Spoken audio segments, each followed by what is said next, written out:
ஏமாத்த தெரியாது, ஊரை ஏமாற்றி உலகில் போட தெரியாது என்பதை சொல்லும்படி நகைச்சுவையாக உங்கள் மூலமாக தெரிய, ஊரை ஏமாற்றி உலகில் போட தெரியாது என்பதை நோய் என்ன நீ பைத்தியக்காரனவே நினைச்சிருக்கிறல்ல நீ. நான் எந்த தொழிலும் இல்ல, எந்த நிறுவனம் நடத்தல.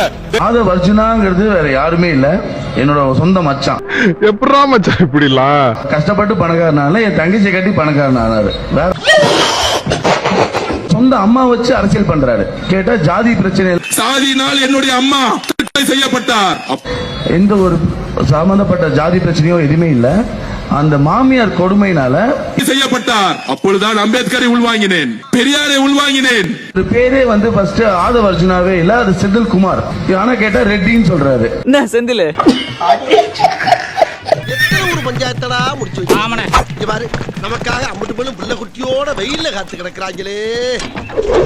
ஒருவேளை அந்த அட்டெம்ப்ட்ல ஒரு அவமானம் நேர்ந்தா என்ன செய்யன்னு சில பேர் கேட்டாங்க. அப்படி நடந்தா தமிழ்நாட்டு மக்களுக்காக அதையும் தாங்க தயாரா தான் இருக்கேன். இதுவரைக்கும் உடச்சல பார்த்தாரா? பர்னிச்சர் மேல கை வச்சா முதல் டெட் பாடி நீ தாண்டா. போய் மேல ஏறி தேவையில்லாத ஆணில புடுங்க போ.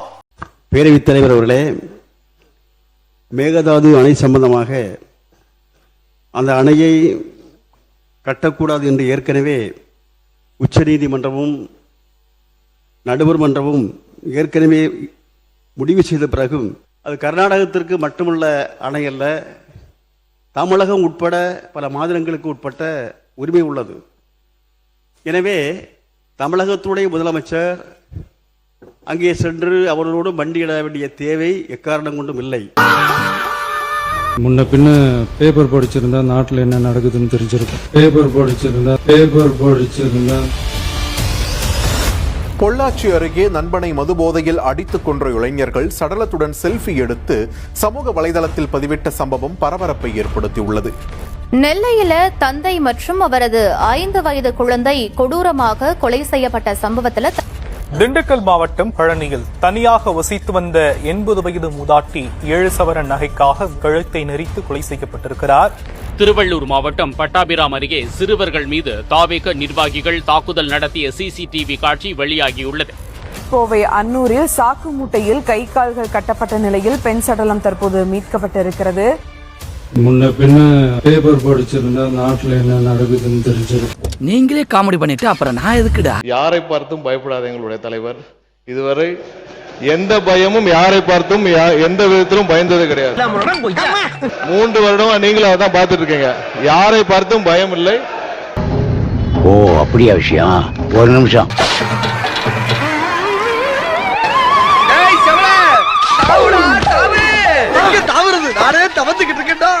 யாரை பார்த்தும் பயப்படாத எங்களுடைய தலைவர்.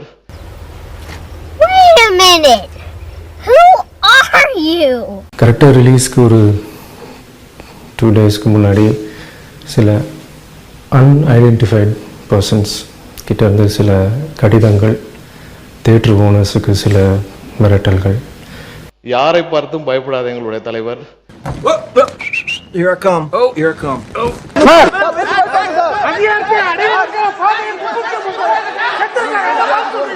இவங்க தாவே காட்சி வந்தோன்னு மதிய ஒழிச்சிடறாங்க. 3 மாசம் ஆகுது. 717 கடையெல்லாம் மூடுனதா சொன்னாங்க. கடை வந்து மூடன கடையை திருப்பி திறந்துருக்காங்க. ஐயோ இது மேட்ரே வேறம்மா. திமுக ஆட்சியில 10 ரூபாய் எக்ஸ்ட்ரா வாங்குறாங்கன்னு பிரச்சனை பண்ணாங்க. அப்போ அரசியலுக்கு வரது சிஎம் ஆகிறதுக்கு முன்னாடி. ஆனா இப்ப இவங்க 20 ரூபா வாங்குறாங்க. என்ன கதை? அதெல்லாம் ஒரு தொழில் ரகசியம் ஆயாச்சாமி. அப்ப இதே தொழிலாத்தான் அலையிறியா நீ? இவ்வளவு கடன் சொல்லி இதுக்கு முன்னாடி இருந்த ஆட்சியில நடந்திருக்கு. எங்களுக்கு அந்த கடை எல்லாமே அடையலாம். ஃப்ரீ வானா அந்த காசை வச்சு நீங்க கடத்த அடிச்சிங்க. வந்து அறிவுல ஆணி அடிக்கிற. அதே மாதிரி யாரு சிஎம் உட்கார்ந்தாலும் தமிழ்நாட்டுல கடனா தான் இருக்கும். இன்னும் ரேட் ஏறதான் செய்யும். நான் வந்தா ஒழிச்சிருவேன், ஒழிக்க மாட்டேன்றாங்க. ஆனா அது ஒழிக்கவே முடியாது. எதிர்கட்சியில ஒரு கேள்வி கேட்டாக்கா இப்ப இருக்கிற சிஎம் என்ன பதில் சொல்றாரு? இப்படி உட்காந்து இருக்காரு 3 அவ்வளவுதான். அதுக்கு அப்ப உட்காந்து வீட்லயே உட்காரலாமே அவரு. என் சர்வீஸ்ல இந்த மாதிரி ஒரு கேவலமான ஜென்மத்தை நான் பார்த்ததே இல்ல சார். ஒவ்வொருத்திலயும் பேரை கட் பண்றாரு. மகளிர் விடியல் பயன்ற அந்த விடியலை கட் பண்ணது உங்களுக்கு என்ன இது மாற்றமா? அது ஆனா என்ன பிரயோஜனம்?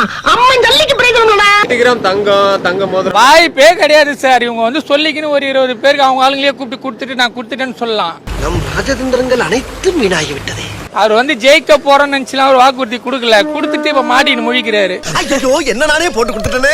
ஸ்டாலின் முன்னாள் சிஎம் வச்சிருக்க பேரை எடுத்த அது பிரச்சனை பண்ண திருப்பி அதுல என்ன பிரயோஜனம் உங்களுக்கு ஒன்றும் கிடையாது. வெற்றி மடிக்கணினி திட்டம், இப்ப வெற்றி திறன் பயிற்சி திட்டம், வெற்றி வீடு திட்டம்னு மாத்திருக்காங்க.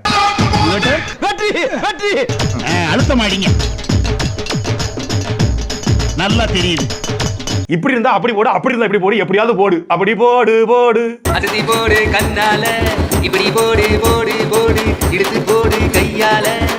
சிறப்பு நிதி தொகுப்பு என்பது வேற, வறட்சி சம்பந்தமானது வேற.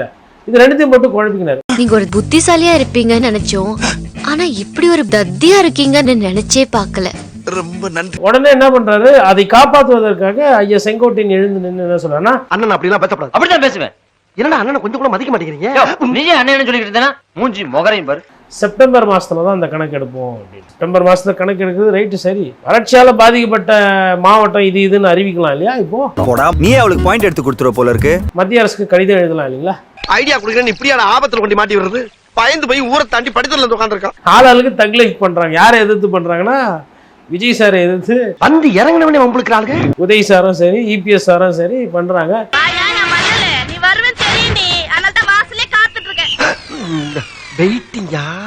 இன்னும் யார் யாருக்கெல்லாம் தக் லைஃப் மூமெண்ட் பண்ணுமோ, ரகுபதியும் லைட்டா இன்னைக்கு ஒரு விஷயத்துல பண்ணி விட்டாரு. என்னன்னா, பேரவைத் தலைவர் அவர் பட்சத்தை தான் நான் படிக்கிறேன், முதலமைச்சரோட வார்த்தைகளை தான் நான் பயன்படுத்துறேன், நான் எதுவும் புதுசா பயன்படுத்தல. அதாவது இக்னோர் நெகட்டிவிட்டின்னு சொல்லிட்டு நீயே ஒரு நெகட்டிவிட்டியா இருந்தா என்னப்பா அர்த்தம்? இக்னோர் நெகட்டிவிட்டி, அந்த நெகட்டிவிட்டியே நீதான்டா. தொட்டா விழமாட்டேன், வெட்டவும் விழமாட்டேன் அப்படின்னு சொல்லிட்டு தொட்டுட்டு போனவங்கலாம் இப்போ வந்து பனையூரில் தான் வந்து இருக்கிறாங்க அப்படின்ற மாதிரி சொல்றாரு.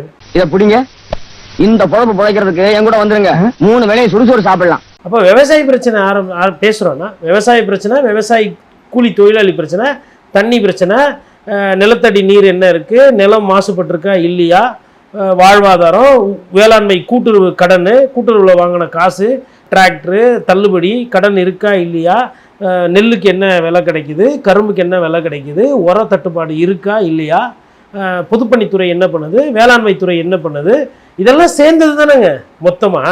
இதுல வந்து வெறும் மேகதாது பத்தி ஒண்டி பேசுங்க, இன்னைக்கு நீங்க இதை தான் பேசணும்னா என்ன? அவர் வெற்றி பெறது தோல்வி, அதை தாண்டி திரும்ப திரும்ப அவங்க அப்பாவை காணோம்னு விஜய் பேசுறது, ஆதவர்ஜுனா பேசுறது, இது எப்படி பாக்குறீங்க சார்? பைத்தியம். எங்கப்பா 2500 காணும், எங்கப்பா சிலிண்டரை காணும்னு சொல்லிட்டு இன்னைக்கு பேசுறாங்களா? இந்த செய்கை எங்கேருந்து வந்துச்சு? இவர்தான், இவருக்கு இதான் வேலை. யார்கிட்ட இருந்து கத்துக்கிட்டாங்க? யார் கத்து கொடுத்தது? எல்லாம் நானே. மகனை காணும், அப்பாவை காணும். நான் என்ன கேட்கறேன்னா, ஃபர்ஸ்ட் குடும்ப பிரச்சனை எது, நாட்டு பிரச்சனை எதுன்னு பிரிக்க தெரியாதா நமக்கு? அது தெரிஞ்சா நாயா இங்க வர்றேன், தெரியாம தானே இங்க வந்து குத்த வச்சேன். சரி, ஏதோ ஒரு வாட்டி ஒருத்தர் பேசிட்டாரு, அதோட அதை விட்டுறணும். அன்னைக்கு சாயந்தரம் இவரும் வந்துட்டு என்ன பண்றாங்க, எதிர்கட்சியில் இருக்கவங்களும் எங்களுக்கு எங்க அப்பா வீட்டில் தான் பத்திரமா இருக்குது. ஒருத்தர் இது தேவையா நமக்கு? இதெல்லாம் தமிழ்நாட்டு அரசியலுக்கு. அரசியல்ல இதெல்லாம் சாதாரணமாப்பா. இதுக்கு பிச்சை எடுக்கலாம். ஃபர்ஸ்ட் ஒதுக்குனது சிறப்பு தொகுப்பு, இப்போ நிவாரணம். அதுக்கு என்ன பதில்? அந்த பதில் வரல. அதுக்கப்புறமா வந்து மேகதாதுல அணை கட்டாம இருக்கிறதுக்கு என்ன நடவடிக்கை, அது ஒரு கேள்வி. நீ கேட்ட ஒவ்வொரு கேள்வி என்ன செருப்பால அடிச்ச மாதிரி இருக்குடா. மாதிரி இல்ல, உண்மையிலே செருப்பால தான் அடிச்சான். ஒருத்தரா கேக்குறாங்க, எல்லா எதிர்க்கட்சியும் இதே கேள்விதான் கேக்குதுக்கு அதுக்கு பதில் வரல. பதில் தெரியாதவன்கிட்ட கேள்வி கேட்டா கூட தேடி பூச்சி ஏதாவது தப்பாவது பதில் சொல்லுவான். எனக்கு கேள்வியே தெரியாதே. சம்டைம்ஸ் தீர்வு நீதிமன்றம் மூலமா வரும், சம்டைம்ஸ் தீர்வு சட்டமன்றம் மூலமா வரும், சம்டைம்ஸ் தீர்வு வந்து ஒரு அரசியல் ஆளுமையால வரும், சம்டைம்ஸ் தீர்வு வந்து மனிதாபிமானத்தால வருமா. எப்படி வரப்போகுது தீர்வு, அதை தான் பார்க்கணுமே தவிர்த்து நீங்க தோத்து போயிட்டீங்க, ஆமா தோத்து போயிட்டாங்க, அது தோத்து போயிட்டது ரைட், அவங்களுக்கே தெரியுமே தோத்து போனது, நீங்க என்ன பண்ண போறீங்க அது தெரியல.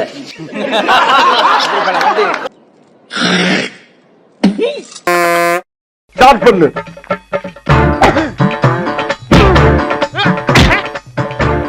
இங்கிட்டு வா. அப்படியா படைக்கலடி மண்டல மட்டும் அடிச்சிடாத, குலக்கேசல் உள்ள போயிருவேன். சரியா? உங்க வீட்டு பிள்ளையா நினைச்சு எல்லாரும் என்னை மன்னிச்சிருக்க.